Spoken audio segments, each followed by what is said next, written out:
자, 오늘은 마가복음 12장 30절 말씀을 가지고 몽땅 예배자라는 제목으로 함께 말씀을 좀 나누고자 합니다. 네. 자, 우리는 무엇으로 예배하는가? 자, 오늘 우리는 여기 무엇을 하기 위해 모였습니까? 네, 그렇죠. 예배하기 위해 모였습니다. 당연히 예배하기 위해 모였다라고 대답을 하실 겁니다. 자, 그렇다면 예배란 과연 무엇일까요? 예배. 여러분이 아는 일반적인 상식적인 예배란 무엇일까요? 자, 그렇다면 우리는 무엇을 가지고 하나님께 예배할까요? 자, 오늘 이곳에 예배하러 위해서 모이셨어요. 하나님을 찬양하고 하나님을 높이고 하나님의 영광을 돌리기 위해서 이 자리에 모였는데, 그럼 무엇을 가지고 우리 하나님께 영광을 돌리고 하나님을 찬양하며 하나님께 엎드릴까요? 무엇을 가지고? 재물이죠. 그러니까 우리 하나님께 예배한다고 할 때는 하나님께 드려야 될 게 있는 거예요. 근데 그것이 무엇이냐라는 거죠. 하나님이 돈이 부족하셔가지고 우리에게 헌금을 강요하진 않으시잖아요. 물론 우리가 하나님 앞에 뭔가를 드려야 되는데, 그러니까 헌신의 시간이라는 게 우리가 앞에도 있었지만, 헌신의 시간이 단지 그냥 헌금하는 시간이 아니죠. 그러니까 헌금을 하는 것도 그 제사에 어떤 의미가 있는 거죠. 그러면은 무엇을 우리가 드려야 할지, 왜 우리가 예배를 통해 하나님의 은혜를 경험하지 못할까? 왜냐하면 여러분, 매주 돌아오는 이 예배 시간을 얼만큼 기대하시고 이 예배 하나님을 만나기 위해서 얼만큼 설렘을 가지고 있느냐, 과연 있을까? 한번 생각해 보십시오. 여러분 스스로가. 여러분이 예배 시간에 나오면서 정말 하나님의 임재를 정말 맛보기를 간절히 원하는 마음이 어느 정도면, 또 하나님을 경험하기를 간절히 원하고 있는 건가? 아니면 그냥 매주 내가 기독교인이기 때문에 의무적으로, 왜요? 아, 온도 보시는 거예요? 예. 그게 참 중요합니다. 그러니까 우리가 왜 예배에 실패하고, 여러분 하나님의 임재를 경험하지 못한다면 예배를 통해서 우리는 예배를 실패하고 있는 거거든요. 그렇다면 우리가 왜 예배의 실패를 거듭 마치 그것이 당연한 것처럼 우리가 여겨야 할까? 저는 간절히 소망하기는, 그들 우리 공동체의 예배, 우리가 공적으로 모이는 예배 가운데는 뜨거운 눈물과 성령이 주시는 감동과 감화, 그리고 변화, 그 하나님의 임재에 대한 충격들이 저는 매주 일어나기를 간절히 소망합니다. 근데 그것이 있느냐라는 거죠. 다행히 저는 목회자예요. 말씀을 준비하고 말씀을 전하는 그런 축복을 받은 사람이거든요. 무슨 말이냐면, 전 예배를 준비할 수밖에 없잖아요. 밤새 PPT를 만들어야 되고, 설교를 준비해야 되고, 말씀을 묵상해야 되고, 자료를 찾아야 되고, 설교를 준비하면서 여러분의 얼굴이 하나씩 다 헤쳐가거든요.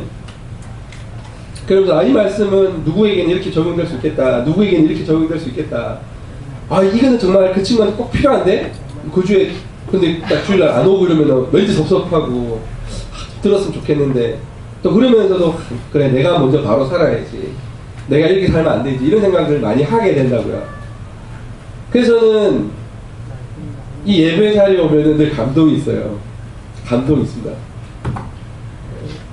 근데 그것이 저만 그래서는 안 된다는 거죠. 우리 모두가 그러한 예배의 감동을, 그러니까 예배를 어쩔 수 없이 빠지게 될 때 엄청난 서운함과 섭섭함과 그런 허전함이 있어야 돼요.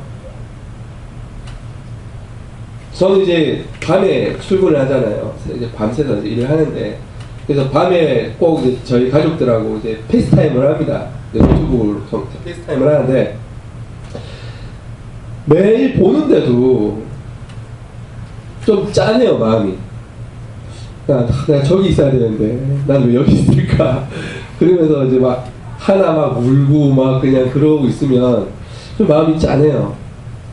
네. 그러니까 함께 있어야 되는데 함께 하지 못하니까 짠함이 있거든요.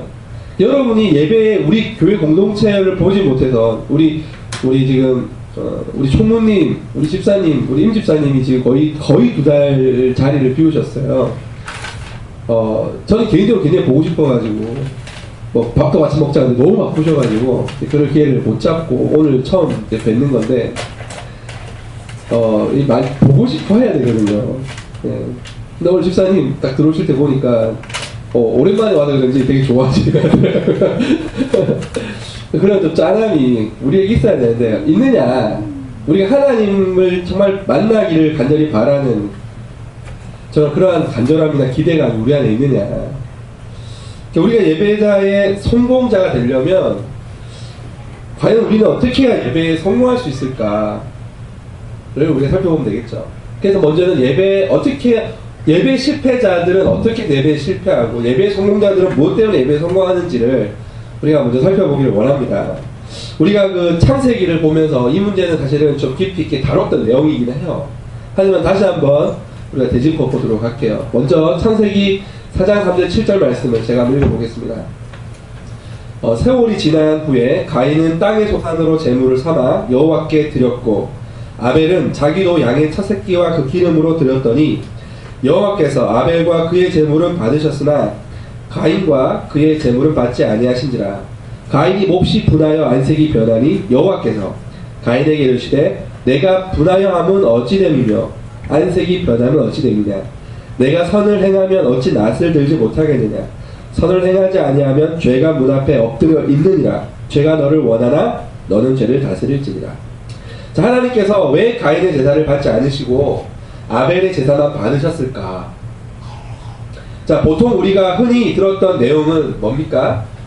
아벨은 예수 그리스도를 예표하여 어린 양을 잡아 피의 제사를 드렸기 때문이다 라고 많은 분들이 설교도 하고 이렇게 이야기를 주장하는 내용입니다. 저는 의미 있는 해석이라고 생각을 해요.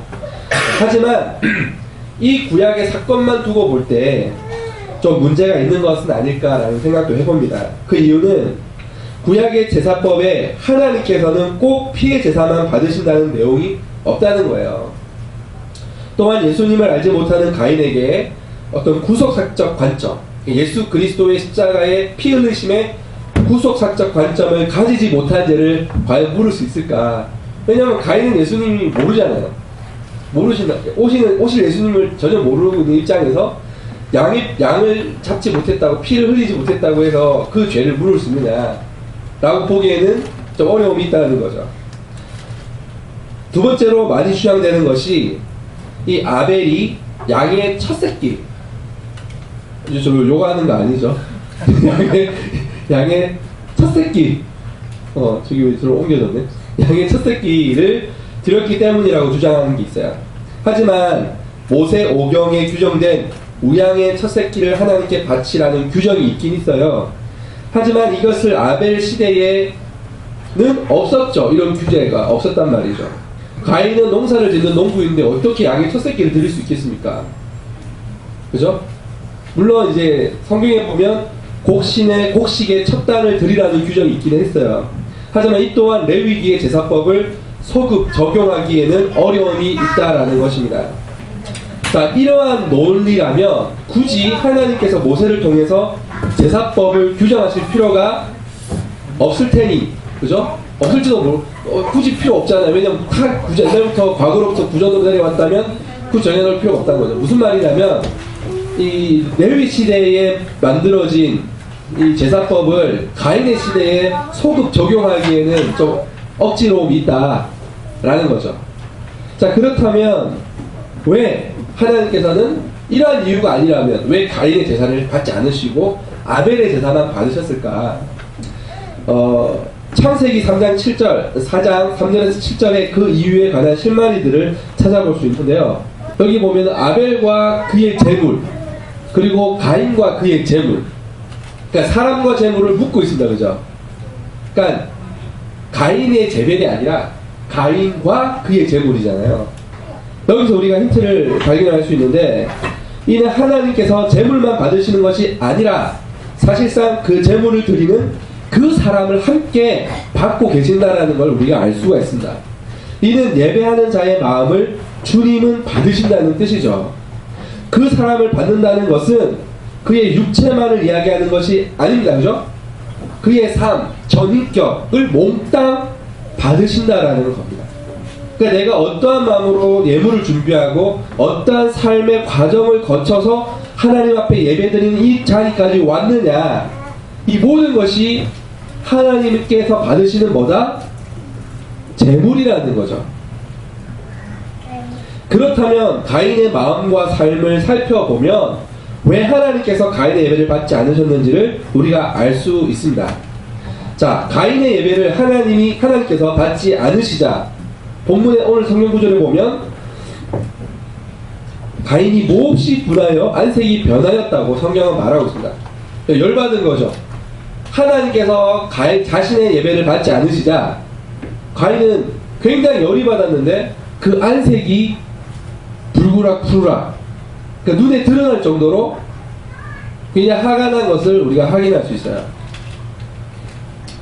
자, 이에 이러한 가인의 어떤 태도를 보고 하나님께서는 가인에게 이렇게 말씀하십니다. 내가 분하여함은 어찌 됨이며 안색이 변함은 어찌 됨이냐. 내가 선을 행하면 어찌 낯을 들지 못하겠으나 선을 행하지 아니하면 죄가 문 앞에 엎드려 있느니라. 죄가 너를 원하나 너는 죄를 다스릴지니라. 자, 하나님께서는 가인의 마음의 중심을 보신 것이죠. 하나님께서는 예배를 받지 않으시자 그는 자신의 숨겨진 이면을 그대로 노출되고 있는 겁니다. 그는 하나님을 향하여 분노하고 있는 것입니다. 만약 그가 하나님을 참으로 경외하는 자라면 하나님이 자신의 예배를 받지 않으신다면 어떻게 반응해야 타당할까요? 어떤 태도를 보일까요? 회개하고 반성하겠죠. 왜 하나님이 나의 예배를 받지 않으실까? 이렇게 생각하는 것이 마땅할 겁니다. 하나님을 경외하는 자라면 평소에. 하지만 하나님이 그 예배를 받지 않으시자 그의 태도를 볼 때 그는 평상시 하나님을 전혀 경외하지 않는 자의 삶을 살았음을 이 반응을 통해서 우리가 확인해 볼 수 있는 겁니다. 그리고 그는 그 화를 어떻게 합니까? 자신의 친동생인 아벨의 생명을 취하는 최초의 살인자가 되는 그러한 일을 저지르게 되는 것입니다. 결국 하나님을 섬기지 않은 그의 삶이 고스란히 폭로되는 순간인 거죠. 여러분, 오늘 이 자리가 사실상 여러분이 하나님께 어떠한 예배자로 살아가는지 낱낱이 드러나는 자리야. 우리가 이 예배 자리에 올 때 하나님께 드리는 것도 있지만 여러분이 믿는 하나님 앞에 여러분이 어떠한 예배자로 어떠한 삶을 살아가고 있는지 다 드러나는 순간이기도 한다고요. 여러분이 이 한 시간 드리는 예배를 정말 하나님의 임재를 경험하지 못하고 돌아간다면 여러분은 어쩌면 하나님의 임재를 전혀 기대하지 않는 삶을 살고 있는지도 모른다는 겁니다. 여러분, 하나님이 살아계심을 믿으십니까? 하나님의 역사를 믿으십니까? 하나님이 우리를 구원하신 분이라고 믿으십니까? 그렇다면 예배 드리는 이 시간에 우리는 그것을 확인받아야 하는 거예요. 오늘 이 시간 어떻습니까? 여러분, 하나님 여러분의 제사를, 여러분의 예배를 받고 계신 것 같습니까? 히브리서 11장 4절을 보면, 히브리서 11장 4절을 보면 같이 한번 읽어보겠습니다. 시작. 믿음으로 아벨은 가인보다 더 나은 제사를 하나님께 드림으로 의로운 자라 하시는 증거를 얻었으니 하나님이 그 예물에 대하여 증거하시니 저가 죽었으나 그 믿음으로써 오히려 말하느니라. 그 예물에 대하여 무엇으로 증거했다고요? 아벨의 믿음을 통해서. 자, 그렇다면 이 믿음이란 어떤 것입니까? 이 믿음이란 무엇에 대한 지식을 가지고 있다는 뜻이 아니죠. 믿음이란 그 지식을 내면화하고 삶으로 고스란히 드러내는 것이 믿음이에요. 내가 누군가를 믿는다면 그 믿음이 내 삶으로 반영되어야만 마땅한 겁니다. 그래서 행함이 없는 믿음은 뭐다? 죽었다라고 야고보서 기자는 이야기하고 있는 겁니다. 자, 이사야 선지자의 말글을 한번 같이 또 볼게요. 같이 한번 읽어보겠습니다. 시작. 너희의 무수한 재물이 내게 무엇이 유익하뇨?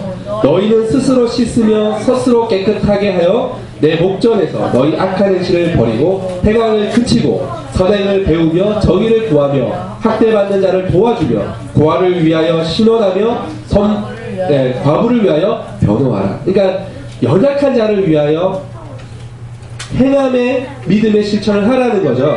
너희의 무수한 재물이 내게 무엇이 유익하뇨라고 이야기하는 거예요.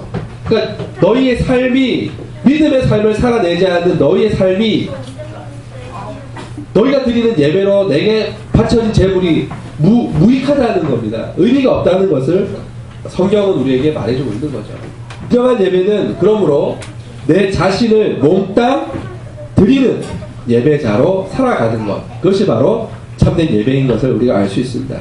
자, 그렇다면 자신을 몽땅 드린다는 말을 좀 더 우리가 자세히 살펴볼 필요가 있겠죠. 왜냐하면 지금까지의 설교는 많이 들은 이야기입니다. 그렇지, 내 삶을 드려야죠. 선하게 살아야죠. 그런데 우리가 좀 더 면밀하게 몽땅이라는 말, 그러니까 내가 어떻게 이루어지고 내가 무엇으로 하나님께 드려야 하는지를 우리가 깊이 있게 인식하지 않는다면 그게 참 어렵습니다. 자, 그렇다면 인간은 무엇을 이루어졌는가 우리 먼저 한번 살펴볼 필요가 있겠죠. 우리가 몽땅 예배자로 살아가기 위해서 과연 우리 인간은 무엇으로 이루어져 있는가 먼저 살펴볼 필요가 있습니다. 자, 기독교 전통은 인간을 이루고 있는 것에 관하여 대략 3가지 이론을 주장이 되어 왔어요. 3분론이 있고 2분론이 있고 뭐 1분론이라고도 하고 뭐 영육통일체론이라고도 이야기를 하는데 저는 영육통일체론으로 기재를 했어요. 자, 3분론은 뭡니까? 영과 혼과 육으로 이루어져 있다라고 보는 거예요, 인간은. 그리고 2분론은 영혼과 육으로 이루어졌다라고 보는 견해가 있고, 용육통일체론 전격, 그러니까 일체로 되어 있다라고 이야기하는 겁니다. 자, 그렇다면 먼저 3분론에 대하여 설명을 드릴게요. 자, 먼저 3분론을 살펴보면 이 3분론은 헬라 철학에서 그 기원을 찾아볼 수 있습니다. 자, 3분론의 최초의 주장자들 중에 한 사람을 보면 이레니우스라는 굉장히 위대한 교부가 있어요. 이 교부라는 말은 그 2세기 이후에, 그러니까 AD, 그러니까 기원, 그러니까 예수님이 돌아가신 이후 2년쯤에 등장한 교회 지도자들, 어떤 신학적 기초를 쌓은 어떤 그런 선생들, 그런 위대한 교사들을 교부라고 합니다. 그는 이렇게 3분론을 주장하면 이렇게 이야기를 해요. 그는 비신자들은 단지 혼과 몸만을 갖고 있는 반면에 신자들은 성령에 의해 창조된 영혼을 더하여 가지고 있다라고 가르쳤어요. 무슨 말이냐면 일반적인 사람, 예수님을 알지 못하는 사람들은 뭐가 있다? 혼하고 육체, 몸만 가지고 있다는 거죠. 근데 예수님을 믿고 거듭난 사람들은 뭐를 하나 더 가지고 있다? 영을 하나 더 가지고 있다라고 주장하는 거예요. 자, 여기서 우리가 뭔가 딱 걸리지 않아요? 뭐가 걸리죠? 우리가 앞에 하나님의 형상을 우리가 쭉 배워왔잖아요. 자, 우리가 하나님의 형상을 배울 때 모든 인간에게는 뭐가 있다라고 얘기했죠? 모든 인간은 뭘 갖고 있다? 하나님의 형상을 가지고 있다라고 그랬죠. 단지 원죄로 인해서 그 형상이 왜곡되고 삐뚤어졌다라고 했어요. 그래서 우리가 예수를 안 믿는 사람을 만날 때도 그 얘기는 뭐가 있다라고 이야기했죠. 제가 하나님의 형상이 있다라고 이야기했어요.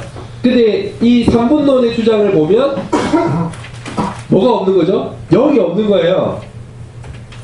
그러니까 다른 짐승들은 인간과 구분할 때 뭐라고 구분하죠? 짐승에게는 육과 혼만 있다고 이야기를 해요. 하지만 영은 없다고 이야기하죠. 그러니까 다시 말하면 예수를 믿지 않는 모든 존재는 짐승과 같다는 거예요. 결론적으로 이야기하면.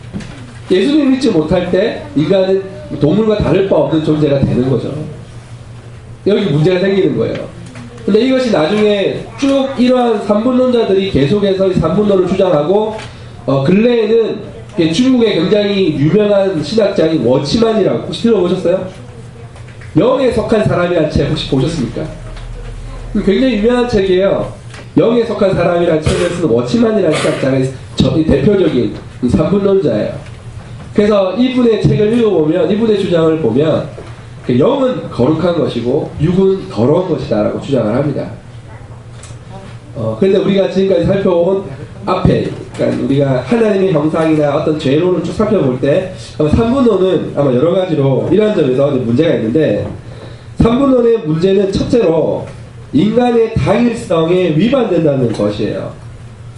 이 3분론을 두 개의 헬라어로 이루어진 단어인데, 이 삼중이라는 의미의 트리카, 그리고 자르다, 3분노니까 자르다의 펜레인이라는 단어가 합쳐진 거예요. 다시 말하면 인간을 세 부분으로 어떻게 쪼갤 수 있다라는 거죠. 인간을 세 부분으로 쪼갤 수 있다라고 주장을 하는 겁니다.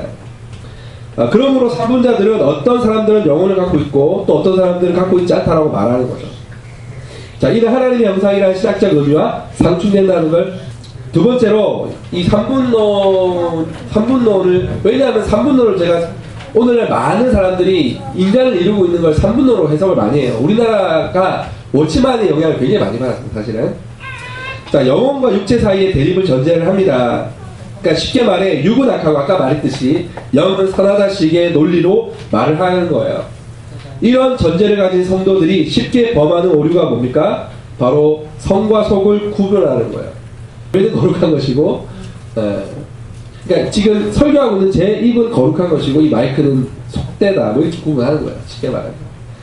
세 번째로 삼분론은 성경에 아무런 근거 없이 영과 혼 사이의 뚜렷한 차이점을 전제하고 있기 때문이다. 근데 삼분론자들이 많이 이제 주장하는 게 뭐냐면 히브리서 4장 12절에 보면 혼과 영과 이렇게 구분을 짓는 말이 나와요. 그런데 이것이 혼과 육을 이 구분되어 있다라고 설명하기 위한 구절이 절대 아니에요. 이것은 반드시 구분짓기 위해서 말하는 구절이 아니기 때문에 그것만 가지고 영과 혼을 이렇게 다 구분짓는 거는 조금 어려움이 있습니다. 무슨 말이냐면 이 성경에 보면은 다른 단어를 사용해서 똑같은 의미를 강조할 때가 많거든요. 자, 그럼 이제 두 번째로 이분론에 대해서 먼저 좀 살펴볼게요. 자, 이분론은 인간을 몸과 혼으로 구성되었다고 보는 이론이에요. 하지만 이분론 또한 헬라 철학에서 그 유래가 되어 있습니다. 그러니까 삼분론과 이분론의 뿌리는 어디라고요? 헬라 철학이라는 거예요. 자, 플라톤은 육체를 영혼보다 열등한 어떤 본체로 보았습니다.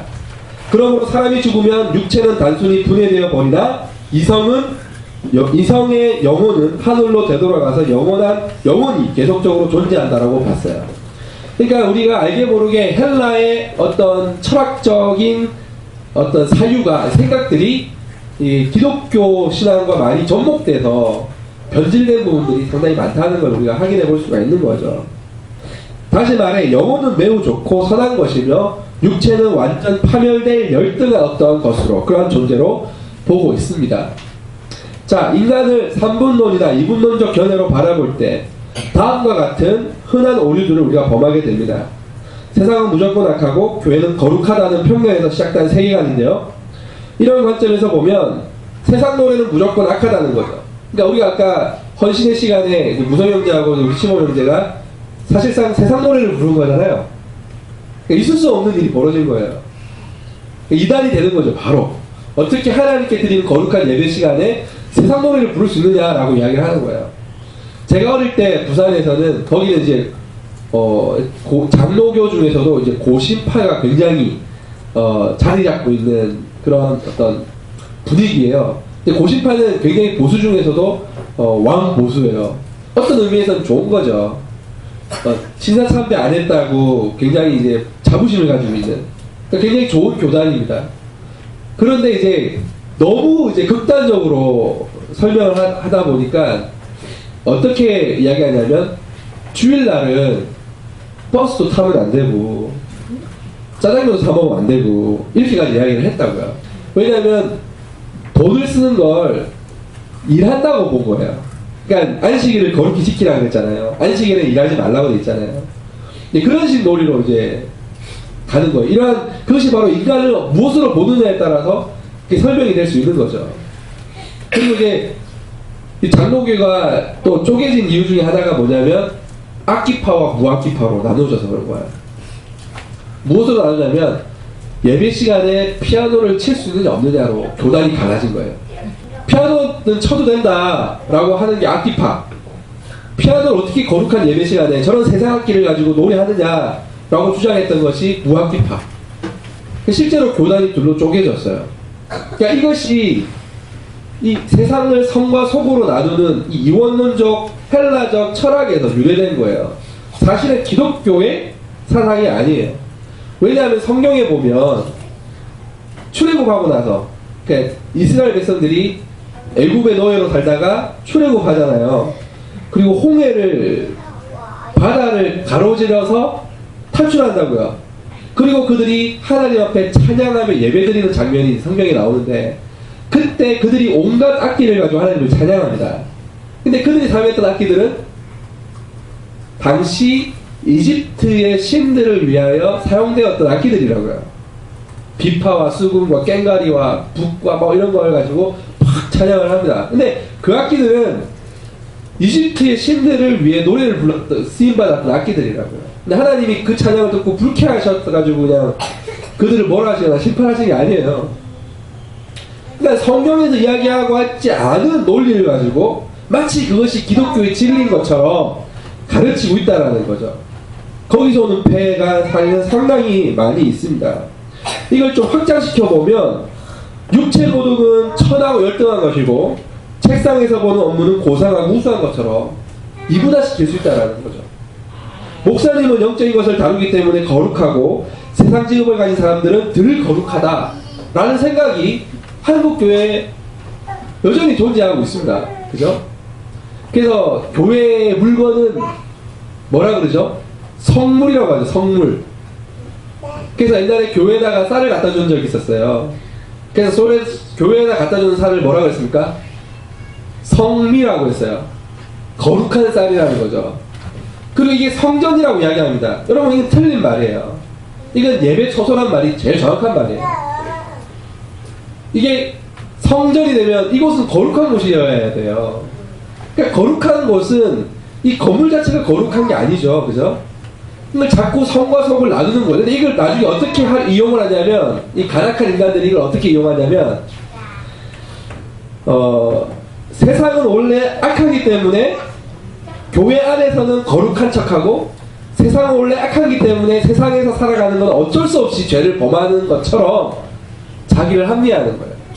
그러니까 교회 갈 때는 양복 입고 그럴듯하게 거룩하게 교회를 가지만 세상에서는 여전히 사기치고 탈세하고 거짓말하고 간음하고 이런 죄를 범하고 있다고요. 그러니까 교회 안에서만 마치 거룩하면 되는 것처럼 착각하는 거죠. 그러한 것에 또 활용이 되는 부분이 있습니다. 자, 그렇다면 이 물질은 어떠냐? 이 세상은 어떠하냐? 자, 하나님이 세상의 물질이 더럽고 세상은 악하다고 이야기했죠. 하지만 세상이 악한 이유가 세상 자체가 악해서 그런 게 아니잖아요. 인간의 죄로 인해서 세상이 악해진 거죠. 이 죄는 인간의 죄 때문에 세상이 악해지는 거예요. 도리어 이 성경은 물질이 악하거나 세상이 거룩하지 않다고 이야기하지 않습니다. 도리어 하나님에 의해 창조되었을 뿐 아니라 하나님의 영광을 드러내는 일에 쓰임받기도 한다고 성경은 이야기하고 있습니다. 또한 우리 주님이 뭐라고 명령하셨죠? 마지막 우리에게 명령하신 게 뭐죠? 너희는 세상 끝까지 이르러 내 증인이 되라 하셨잖아요. 세상을 향해 나가라고 이야기한 거예요. 아니, 세상이 더럽고 세상은 더러운데 왜 세상을 향해 나가라고 했을까요? 그러니까 교회 안에만 있으면 되죠. 그게 아니죠. 하나님은 세상을 어떻게 하신다? 사랑하신다라고 이야기하고 계십니다. 하나님이 세상을 이처럼 사랑한다. 그런데 우리가 이러한 인간을 뭘로 보느냐, 3분선으로 보느냐, 2분선으로 보느냐라는 이러한 주장이 알게 모르게 우리의 삶에 커다란 지대한 영향을 미치고 있다는 것을 우리가 여기서 발견하게 되는 거예요. 그래서 우리가 신앙을 공부해야 될 필요가 여기에 있는 겁니다. 자, 그렇다면 과연 인간은 무엇으로 되어 있느냐라고 했을 때 우리가 마지막으로 영과 육의 통일체론을 가지고 살펴볼 필요가 있겠죠. 자, 기독교가 다른 종교와 다른 게 있다면 뭐가 있을까요? 육체의 부활을 이야기하는 종교는 기독교밖에 없어요. 잘 생각해 보세요. 육체의 부활이에요. 근데 우리가 육체의 부활에 대하여 너무나 등한시하고 있어요, 기독교가. 여러분은 막연하게 뭐라 생각했어요? 죽으면 우리의 육체는 땅에서 섰고 우리의 영혼은 하늘나라로 간다고 의견중에 생각하고 있잖아요. 그건 플라톤주의 철학이에요. 기독교 사상이 아니란 말이에요. 근데 3분론과 2분론은 막연하게 우리에게 그런 생각을 주입하고 있었던 거예요. 여러분, 우리의 육체는 어떻게 됩니까? 부활한다고요. 할렐루야. 중요한 것은 우리가 육체의 부활을 한다는 거예요. 기독교만이 육체의 부활을 이야기하고 있습니다. 근데 우리는 막연하게 육체의 부활을 등한시하고 있다고요. 자, 물론 인간은 육체의 몸을 갖고 있으나 동시에 하나의 인격체이기도 하죠. 그래서 인간은 육체적 치료도 받지만 정신적 심리 치료도 받죠. 상담도 한다고요. 다시 말해 두 측면을 분명히 가지고 있습니다. 육체적인 측면을 가지고 있고 정신적인 측면도 갖고 있습니다. 하지만 하나의 인성으로 전인으로서 인간을 바라볼 때 비로소 전인격적인 예배자로 우리가 하나님께 자신을 온전히 드릴 수가 있게 되는 거죠. 자, 여기 중요한 핵심입니다. 자, 우리가 예배자의 삶을 산다, 예배하는 삶을 산다고 했을 때 성경을 열심히 읽고 큐티하는 것이 예배하는 삶으로 착각을 해요. 그렇지 않아요. 내가 가족을 위해서 열심히 살아갈 때, 최선을 다할 때, 3분론과 2분론적 입장에서 보면 저는 굉장히 타락한 목회자죠. 목회자는 거룩하기 때문에 교회 일만 해야 돼. 세상 직업을 가지면 타락한 거잖아요. 성경은 그렇게 말하고, 예수님은 세상의 직업을 안 가지셨나요? 예수님은 세상의 직업을 가지셨죠. 가족을 부양하기 위해서. 그게 마땅한 겁니다. 자, 결론입니다. 자, 인간은 무엇으로 예배를 드리는가?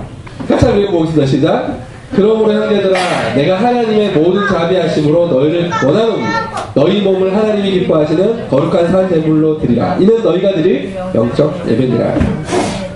아멘. 참된 예배의 제물은 육과 영혼, 즉 우리의 전인격 그리고 이웃과의 관계를 몽땅 드리는 겁니다. 여기서 핵심은 뭡니까? 이웃과의 관계라는 거예요. 우리가 전인격적으로 드린다고 할 때는 내가 착하게 그리고 내가 하나님 앞에서 뭔가 좀 의미있게 살면 되지, 그것만이 아니에요. 왜냐하면 자 보세요. 첫 번째 계명이 뭡니까? 예수님 뭐라 그랬죠? 오늘 본문 말씀이죠.